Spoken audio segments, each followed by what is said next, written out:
My friends, good day. The American legislature is preparing a law to criminalize fake job postings. That means employers and companies won't have the right to post fake ads online and waste everyone's time. So let me tell you about it.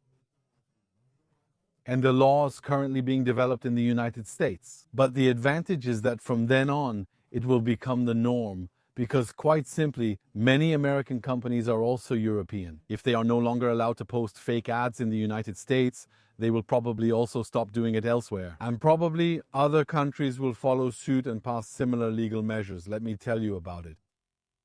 Statistics say that. I found Carrier Boulder, but there are probably other statistics that 20 to 40% of job postings are fake ads. What does that mean? The law is now trying to define what a fake ad is, which means there is no intention to hire. There is no budget, there is no position to fill, there is nothing at all, it's just an ad that was posted online. There is also another case of a fraudulent ad, which is the one where someone has already been hired. Statistically, 30% of employers, when they've hired someone, don't take down the ad, they keep it. So what does this do? This means that people will collectively spend millions of hours sending out resumes, studying company profiles, and perfecting their applications, where in the end the chances of getting hired are zero, they're exactly zero. The law, which is called JTAAA, if it were to materialize, here's what it would look like. Employers who post fraudulent job ads, well, they will be fined $200,000 per ad. That's the first point. Secondly, candidates who sent their resumes, who made an effort to respond to a job ad, and then find out that it's fake. Well, they will be able to file a complaint against the company and claim $5,000 per candidate per ad. So be careful. $5,000 may not seem like a lot, but remember, there's already the $200,000. But there's also the fact that you're posting a fake ad, okay? A fake ad. What will happen, let's say you have 1,000 people who respond, and then what will happen with the ad? Those 1,000 people could each ask for $5,000 in damages for a single ad. So imagine if your company is a repeat offender and has posted 150 ads, you see what that leads to.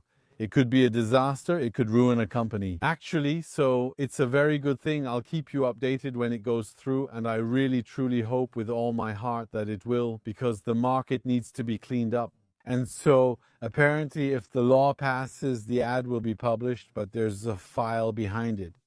That means there will be a traceability announcement, so a unique ad number that allows it to be tracked to know that we can trace back from the ad. In case of an inspection, we can find the recruitment file, we can find the budget. The ad will also have to mention a serious salary range, not a salary range saying from 1,000 euros per month up to 1 million euros per month. It will have to be a serious margin. It will also have to mention if AI is involved, if artificial intelligence is involved in the selection. So actually, it's really something that could suddenly clean up the market. Now, why do companies use fraudulent ads, fake ads? They're wasting your time, I'm telling you right now. First is to give the impression that they're growing, because you have to know one thing. All companies, all businesses like to show from the outside that they're successful, that everything is going very well. Even when things are going badly, they want to show that they're making numbers, that clients are fighting over their products, that they're hiring. And to prove that they're hiring, what do?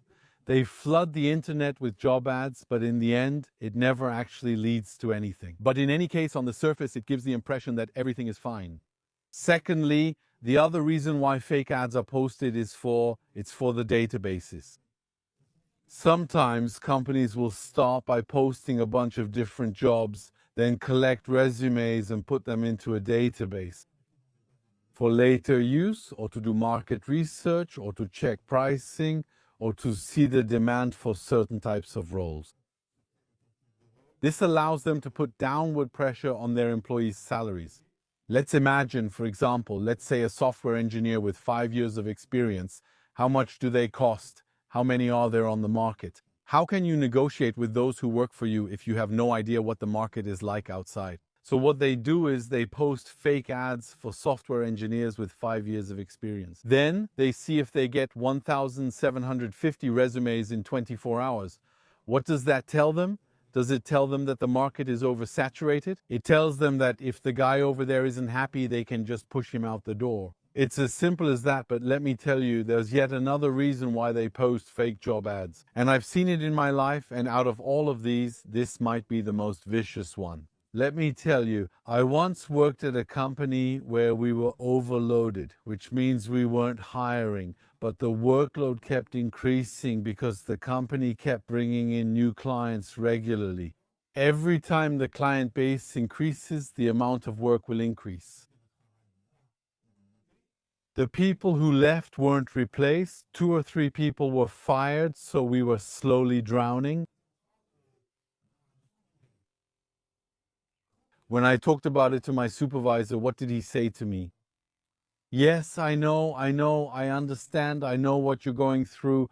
And believe me, I talked to finance, I talked to human resources, and we're in the process of recruiting. You see what I mean? We're recruiting. Proof is there are job postings. Look on LinkedIn, go check on LinkedIn. We posted job ads. You'll see on the website, we posted ads there too. And then that's it. It's going to happen.